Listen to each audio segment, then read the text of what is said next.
جتنی آسمانی کتابیں اللہ پاک نے نازل فرمائی، مفسرین نے لکھا ہے کہ وہ لکھی ہوئی شکل میں نازل کی گئی۔ جیسے حضرت موسیٰ علیہ السلام کو کوہ طور پر بلا کر کے اللہ پاک نے توریت عطا فرمائی، تو وہ توریت تختیوں پر لکھی ہوئی شکل میں تھی، اور وہ تختیاں لے کر حضرت موسیٰ علیہ السلام کوہ طور سے واپس آئے تھے اور اپنی قوم کو توریت سپرد کی تھی۔ لیکن قرآن کریم جو ہے یہ کتاب الہی ہونے کے ساتھ ساتھ اللہ تعالیٰ کا کلام بھی ہے۔ سب سے پہلے اس کی تلاوت خود اللہ رب العالمین نے فرمائی، حضرت جبرائیل نے سنا، اور حضرت جبرائیل نے اللہ کے حکم سے قرآن کریم کی آیات، چند آیتیں، کوئی صورت لے کر نبی کریم صلی اللہ علیہ وسلم تک پہنچے، اور حضرت جبرائیل نے تلاوت فرمائی، نبی کریم صلی اللہ علیہ وسلم نے اسے سنا۔ قرآن کریم میں سورہ قیامہ میں اللہ تعالیٰ کا ارشاد ہے، لا تحرک بہ لسانک لتعجل بہ ان علینا جمعہ وقرآنہ۔ مفسرین نے اس کی تفسیر میں یہ بات لکھی ہے کہ جب حضرت جبرائیل اللہ پاک کی طرف سے وحی لے کر آتے قرآن کریم کی آیات کی شکل میں، تو جبرائیل کے پڑھنے کے ساتھ ساتھ نبی کریم صلی اللہ علیہ وسلم بھی پڑھنے کی کوشش کرتے تھے،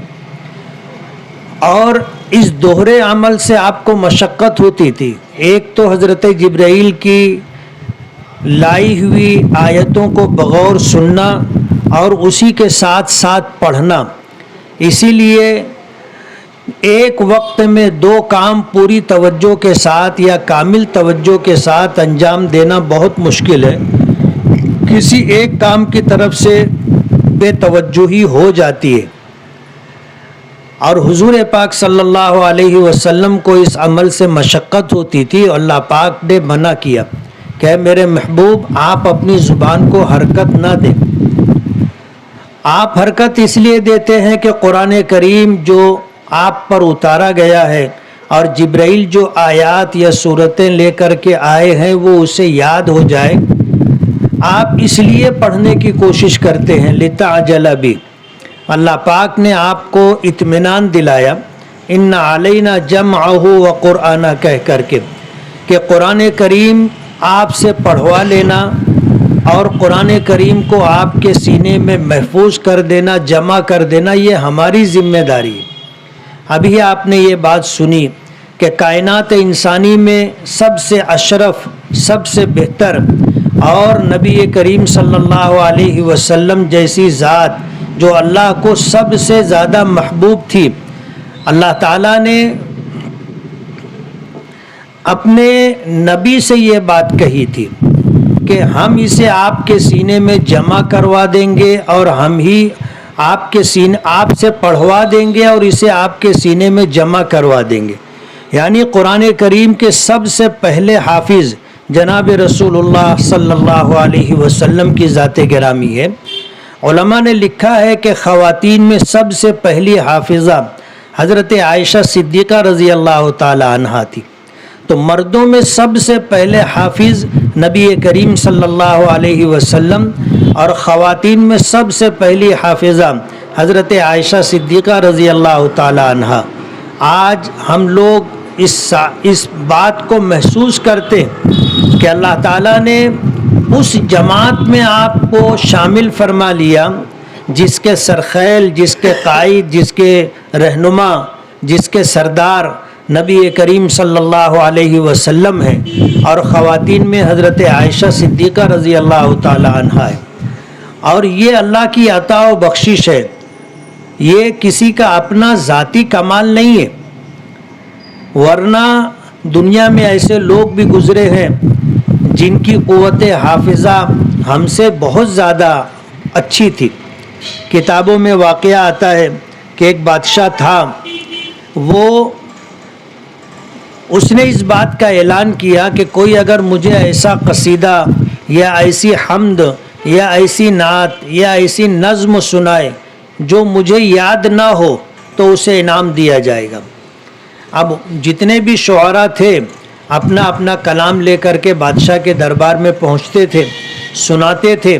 بادشاہ سننے کے بعد کہتا تھا کہ یہ تو مجھے یاد ہے، اور پھر بادشاہ وہ پورا کلام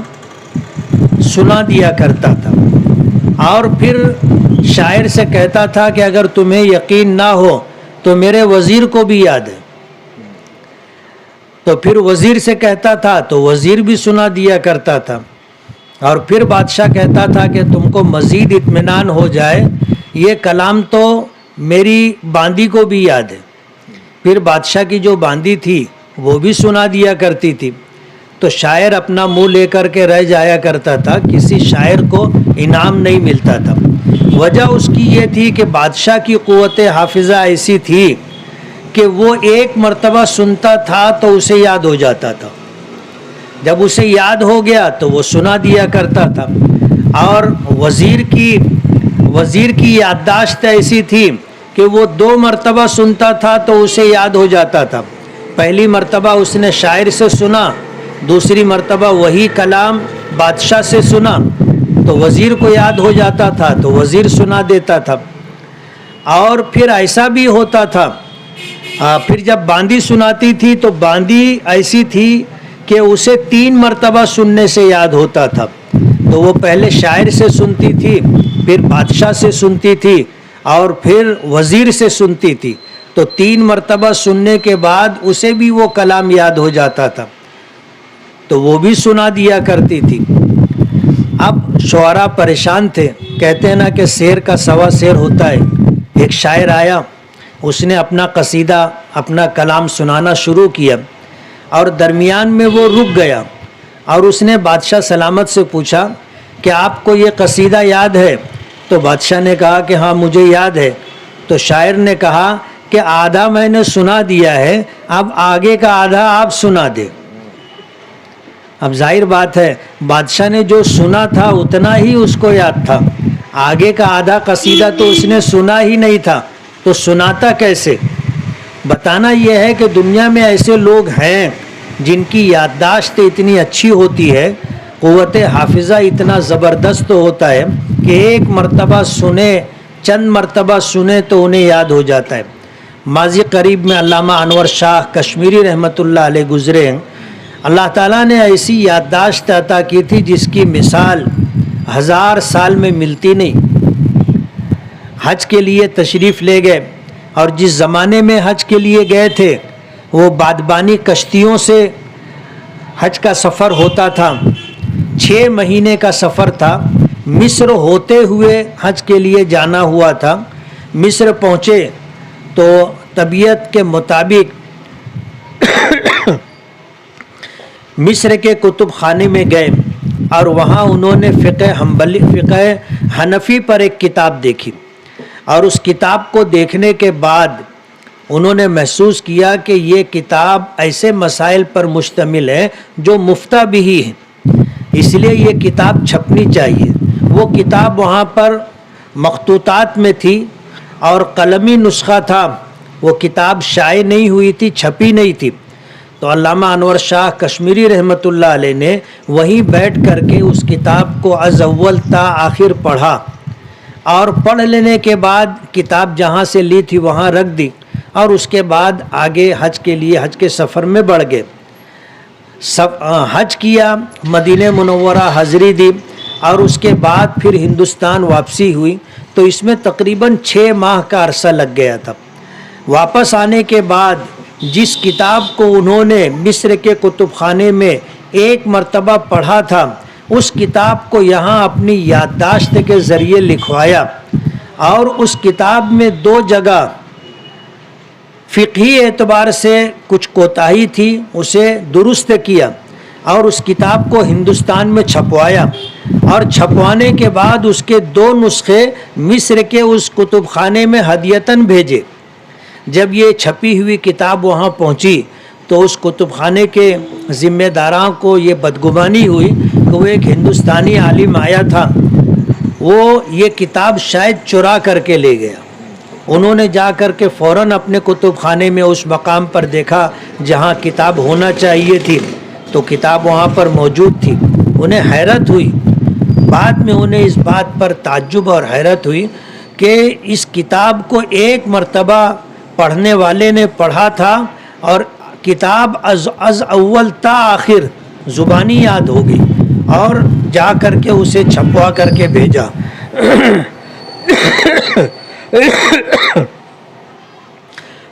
لیکن علامہ انور شاہ کشمیری رحمۃ اللہ علیہ کے حالات میں یہ بات ملتی ہے کہ وہ حافظ قرآن نہیں تھے. یہ تو ممکن نہیں ہو سکتا کہ انہوں نے زندگی میں قرآن پاک نہ پڑھا ہو. ظاہر بات ہے رات دن پڑھنے کا معمول تھا تو قرآن کریم کی تلاوت کا بھی معمول رہا ہوگا، لیکن ان کے حالات میں آتا ہے کہ وہ حافظ قرآن نہیں تھے. اور اس پر میں یہ بات کہنا چاہتا ہوں کہ قرآن کریم کا حافظ بن جانا اپنا کمال نہیں ہے، یہ اللہ تعالیٰ کی عطا و بخشش ہے. ذالک فضل اللہ یؤتیہ من یشاء، یہ فضل اللہ پاک جسے چاہتا ہے اسے عطا کرتا ہے، اور یہ فضل اللہ پاک نے آپ کو عطا کیا ہے. بہت ساری نصیحتیں حافظ قرآن ہونے کے متعلق آپ کے سامنے آ چکی. مجھے جو بات عرض کرنی ہے وہ یہ کہ آپ میں اور ان لوگوں میں جو حافظ قرآن نہیں ہے بہت بین فرق ہے. اور وہ فرق یہ ہے کہ اللہ تعالیٰ نے اپنے اس کلام کے حفظ کے لیے، حفاظت کے لیے اور اپنی اس کتاب کی حفاظت کے لیے آپ کو چنا. آپ کے سینے میں اللہ پاک نے اپنے اس کلام کو جمع کر دیا. اب آپ کی حیثیت عام انسانوں کی طرح نہیں ہے. اللہ تعالیٰ نے آپ کو وہ مقام عطا کیا ہے جو اس دنیا میں اللہ پاک کم ہی لوگوں کو عطا کرتا ہے. یہ تو ہمارے مالیگاؤں کے لیے اعزاز اور فخر کی بات ہے کہ اس سال مالیگاؤں میں 400 سے زائد بچے حافظ قرآن ہوئے، اور ابھی مجھے بتانے والوں نے بتایا کہ 150 سے زائد یعنی تقریباً 200 کے قریب بچیاں حافظ قرآن ہوئی ہیں. مدرسوں میں اور اسی طرح مکتب میں بہت ساری بچیاں ایسی ہیں جو عصری تعلیم حاصل کرنے کے لیے اسکولوں میں اور ہائی اسکولوں میں جاتی ہیں، اور ایک وقت تو قرآن کریم یاد کرنے کے لیے مکتب یا مدرسے میں آتی ہیں، لیکن وہ بھی الحمدللہ حافظ قرآن ہو گئی. میرا دارالعلوم شورا کی مجلس میں جانا ہوتا ہے. وہاں پر ایک مرتبہ میں نے پچھلے سال کی تعداد جو مالیگاؤں میں ان بچوں کی تھی جو حافظ قرآن ہوئے اور ان بچیوں کی جو حافظ قرآن ہوئی تقریباً 550 کے قریب تھی. جب میں نے مجلس شورا میں اس بات کا تذکرہ کیا کہ مالیگاؤں میں تقریباً اس سال 550 بچے اور بچیوں نے قرآن کریم حفظ کیا ہے، تو حضرت مولانا سید ارشد مدنی دامت برکاتہم کے فرمانے لگے کہ مولوی اسماعیل کیا بات کہہ رہے ہو تم؟ میں نے کہا حضرت میں جو کہہ رہا ہوں صحیح ہے، اس لیے کہ ہم جمعیت علماء کی طرف سے ہر سال حفاظ کرام کے لیے ایک اعزازیہ اور ایک استقبالیہ پروگرام رکھتے ہیں، جس پروگرام میں ہم تمام بچوں کو جنہوں نے مدرسے میں یا مکتب میں رہ کر کے قرآن کریم حفظ کیا ہے ان کو جمع کرنے کا اہتمام کرتے. جس طرح اس سال آپ لوگوں کو جمع کیا گیا، اور آپ لوگوں کا جمع ہونا بھی آپ لوگوں میں سے کچھ لوگوں کے تقاضے پر تھا کہ جمعیت علماء ہر سال حفظ کرنے والے، حافظ بننے والے بچوں کا استقبال کرتی ہے، تو ہم نے بھی تو قرآن کریم حفظ کیا ہے، یہ پروگرام ہمارے لیے بھی ہونا چاہیے. تو الحمدللہ ہمارے یہ ساتھیوں نے آپ لوگوں کے لیے آج کا یہ پروگرام ترتیب دیا ہے، اور اس وقت آپ اپنا وقت فارغ کر کے آئی ہیں. مالیگاؤں کے لیے یہ بڑے اعزاز کی بات ہے کہ اتنی بڑی تعداد میں اس شہر میں بچے اور بچیاں حافظ قرآن بن رہی ہیں. میں اگر یہ کہوں کہ پورے ہندوستان میں کوئی شہر ایسا نہیں ہوگا تو شاید میری بات غلط نہ ہو. اللہ کا بہت بڑا احسان ہے کہ ہمارے شہر میں قرآن کریم حفظ کرنے کا معمول ہے. اور ماضی میں کبھی یہ کہا جاتا تھا کہ بچیوں کو حافظ قرآن نہیں بنانا چاہیے، وجہ اس کی یہ ہے کہ پتہ نہیں آگے کی زندگی ان کی کیسی رہے، اور جس گھر میں ان کا بحیثیت بہو جانا ہو وہاں کا ماحول کیسا ہو. اس لیے قرآن کریم کہیں ایسا نہ ہو کہ بھول جائے. ابھی آپ نے سنا کہ قرآن کریم اگر حفظ کیا جائے اور پھر اسے بھلا دیا جائے تو کل قیامت کے دن میدان محشر میں اللہ پاک ایسے لوگوں کو نابینا اٹھائیں گے، تو وہ اللہ کی بارگاہ میں عرض کریں گے رب لما حشرتنی اعمیٰ، کہ میرے پروردگار آپ نے مجھے اندھا کیوں اٹھایا، وقد کنت بصیرا، جبکہ میں دنیا میں آنکھوں والا تھا، دیکھنے والا تھا۔ تو اللہ رب العالمین فرمائیں گے کہ کذالک اتتک آیاتنا فنسیتہا، کہ تیرے پاس ہماری آیتیں آتی تھیں اور تو نے انہیں بھلا دیا، وکذالک اليوم تنسیٰ، تو آج تجھے بھی بھلا دیا گیا ہے۔ اللہ کی رحمت سے محروم ہونے کی شکل میں میدان محشر میں ایسے لوگوں کو اس حالت کا سامنا کرنا پڑے گا کہ وہ نابینا اور اندھے ہوں گے۔ تو جہاں قرآن کریم کو یاد رکھنے کی بہت بڑی فضیلت ہے، وہیں قرآن کریم کو بھول جانا بھی ایک عذاب کو دعوت دینے کے مترادف ہے۔ اللہ تعالیٰ نے آپ کو جو مقام عطا کیا ہے یہ عام انسانوں سے الگ ہے، اس لیے آپ کو اپنے اندر کچھ امتیازی خصوصیات پیدا کرنا چاہیے، اور وہ امتیازی خصوصیات ایسی ہونی چاہیے کہ سماج کے اندر، خاندان میں، اور اسی طرح جس گھر میں آپ رہیں ہر اعتبار سے آپ ممتاز رہیں۔ بہت اچھا مکان ملنا ضروری نہیں ہے، بہت اچھا لباس ملنا ضروری نہیں ہے، سواری اور کپڑا ملنا ضروری نہیں ہے۔ آپ جس حالت میں بھی ہوں اس حالت میں رہتے ہوئے قرآن کریم کی حفاظت کے ساتھ ساتھ یہ احساس آپ کو ہونا چاہیے کہ اللہ تعالیٰ نے عام لوگوں کے مقابلے میں تم کو ایک الگ مقام عطا کیا ہے، اور وہ الگ مقام یہ ہے کہ اللہ نے اس بھری پوری دنیا میں کچھ لوگوں کو چنا جن کے سینے میں اپنا کلام اور اپنی کتاب کو محفوظ کیا، انہی لوگوں میں سے آپ بھی ہوں۔ اخلاق کے اعلیٰ مقام پر ہونا چاہیے، اور اسی طرح آپ کی گفتار اور آپ کا رہن سہن اور آپ کی قوت برداشت، جس کو صبر کہتے ہیں، مثالی ہونا چاہیے کہ حالات کیسے بھی ہوں آپ کو اپنے اوپر قابو رکھنا ہے۔ کبھی بھی آپ کو بے قابو ہو کر نہ کوئی بات زبان سے نکالنی ہے، نہ کوئی ایسا کام کرنا ہے کہ بعد میں اس پر ندامت ہو۔ اپنے آپ کو مثالی بنانا ہے۔ یہ قرآن کریم کی نعمت ملنے کی وجہ سے اپنی طرف سے انجام دی جانے والی چیزوں میں سے ایک چیز ہے۔ اللہ نے حافظ قرآن بنایا ہے تو ہمارے اخلاق عالی ہوں، گفتگو کا انداز ہمارا سب سے الگ ہو، ہم لوگوں کے ساتھ جس طرح برتاؤ کریں وہ برتاؤ انہیں پسند آنا چاہیے، اور برتاؤ ایسا ہونا چاہیے کہ لوگ ہماری بات سن کر کے ہمارے گرویدہ ہو جائیں، اور ہماری پیٹھ پیچھے لوگ ہمارے متعلق اچھی بات کہیں، ہماری تعریف ہو۔ منہ پر تو تعریف کی جاتی ہے، بسا اوقات مجبوری میں تعریف کرنا پڑتی ہے، لیکن آپ کا کردار، آپ کا رہن سہن، آپ کا طور طریقہ، آپ کی سلیقہ مندی ایسی ہونی چاہیے کہ آپ کی موجودگی نہ بھی ہو تو بھی آپ کے پیٹھ پیچھے آپ کے متعلق لوگ اچھی بات کہیں، آپ کی تعریف کریں۔ جس جگہ آپ رہیں آپ کا وجود ان کے لیے باعث رحمت ہونا چاہیے۔ قرآن کریم اللہ کا کلام ہے اور رحمتوں کے نزول کا سب سے مؤثر ذریعہ ہے۔ جس گھر میں قرآن کریم کی تلاوت کی جاتی ہے رحمت کے فرشتوں کا نزول ہوتا ہے۔ علماء کرام اس بات کو جانتے ہیں کہ ایک صحابی تھے، رات میں نماز میں قرآن کریم پڑھنے کا ان کا معمول تھا۔ ایک رات سورہ کہف کی تلاوت کر رہے تھے، انہوں نے دیکھا کہ آسمان سے دو چراغ زمین کی طرف اتر رہے ہیں اور وہ انہی کی طرف آ رہے ہیں۔ وہ قرآن کریم پڑھ رہے تھے، سامنے جو جانور اونٹ یا گھوڑا بندھا ہوا تھا اس روشنی کی وجہ سے وہ بدکنے لگا۔ یہ واقعہ رات میں پیش آیا، تفصیلی واقعہ ہے۔ صبح ہوئی تو نبی کریم صلی اللہ علیہ وسلم سے اس واقعے کا تذکرہ کیا۔ ظاہر بات ہے یہ حیرت ناک بات ہے کہ اگر کوئی شخص رات کی تاریکی میں اپنے گھر کے صحن میں قرآن کریم کی تلاوت کر رہا ہو اور پھر آسمان سے وہ دیکھے کہ چراغ نازل ہو رہا ہے، اتر رہا ہے، یا لالٹین اور روشنی اتر رہی ہے، تو یہ حیرت کی بات ہے۔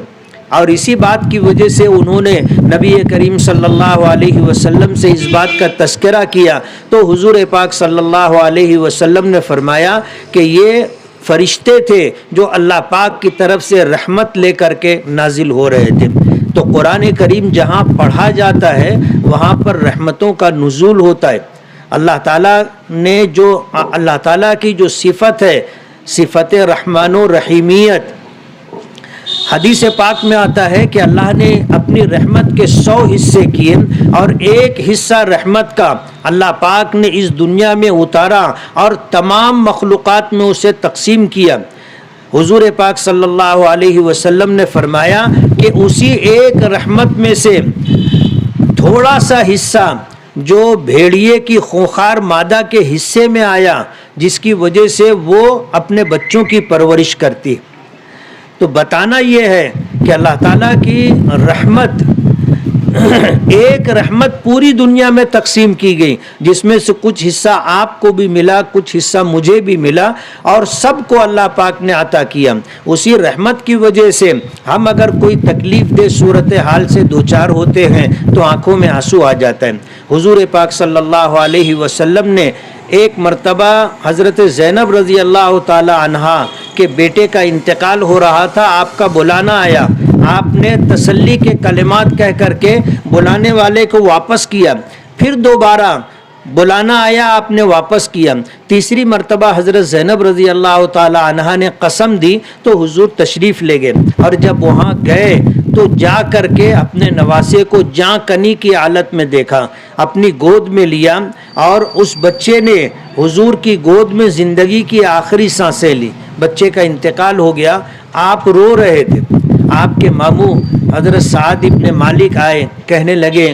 کہ اتب کی یا رسول اللہ، اللہ کے رسول آپ بھی رو رہے ہیں؟ تو حضور نے فرمایا ہذہ رحمت جعلها اللہ فی قلوب العباد، کہ یہ جذبہ رحمت ہے جو اللہ اپنے بندوں کے دلوں میں ڈال دیتا ہے۔ اور اس کے بعد آپ نے فرمایا کہ ان العین تدمع، آنکھیں روتی ہیں، والقلب یحزن، دل غمگین ہوتا ہے، ولا نقول الا ما یرضی به ربنا، لیکن ہم اپنی زبان سے وہی بات کہتے ہیں جس سے ہمارا پروردگار راضی ہوتا ہے۔ بتانا یہ ہے کہ اسی ایک رحمت میں سے کچھ حصہ نبی کریم صلی اللہ علیہ وسلم کو بھی اس کائنات میں ملا تھا، اور آپ کے رونے پر آپ نے جو وجہ ذکر فرمائی تھی وہ یہ کہ ہذہ رحمت جعلها اللہ فی قلوب العباد، کہ یہ جذبہ رحمت ہے جو اللہ اپنے بندوں کے دلوں میں ڈال دیتا ہے۔ تو اللہ پاک کے پاس رحمت کے 99 حصے ہیں، اور کل قیامت کے دن اللہ تعالیٰ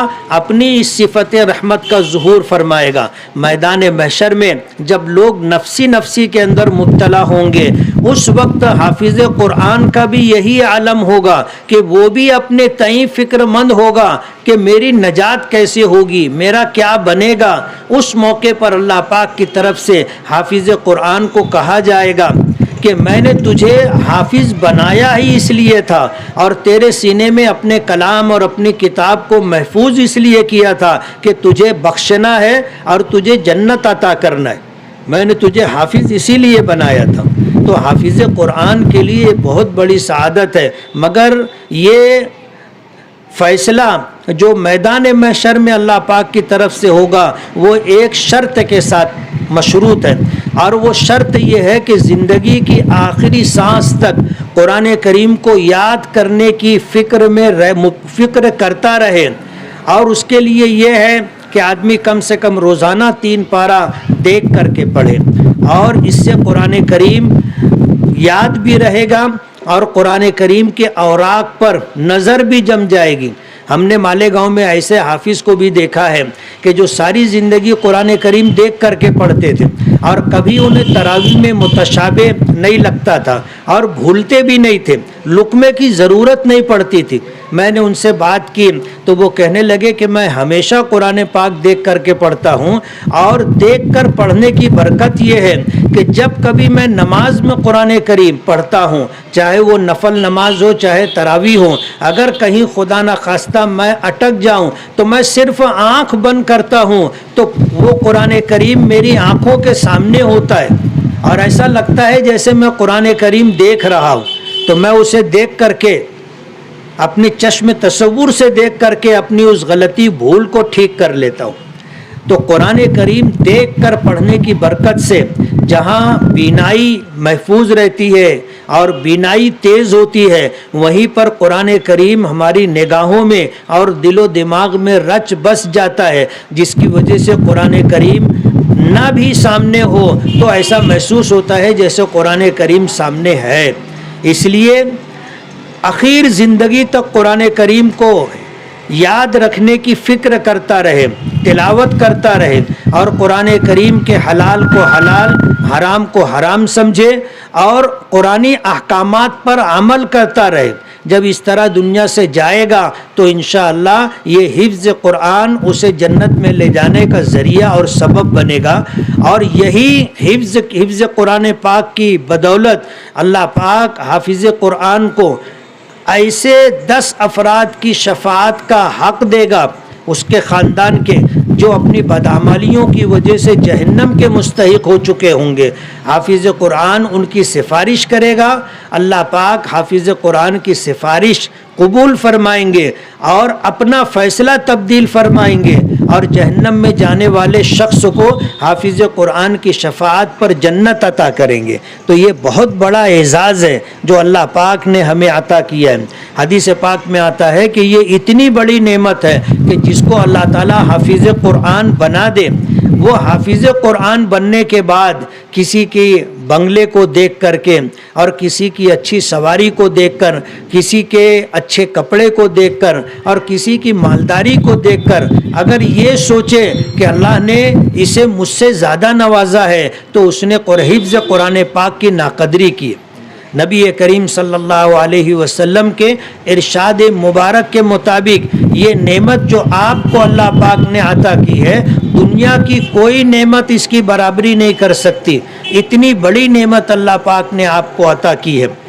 تو قرآن کریم کا حافظ بن جانا بہت بڑے اعزاز کی بات ہے۔ نبی کریم صلی اللہ علیہ وسلم نے فرمایا، اشرف امتی، میری امت میں اشرف یعنی سب سے زیادہ شرف والے، سب سے زیادہ عزت و احترام والے اللہ کے نزدیک وہ لوگ ہیں جو حافظ قرآن ہوں، حملۃ القرآن، قرآن کریم کے حافظ ہوں، وہ اصحاب اللیل، اور رات میں اٹھ کر کے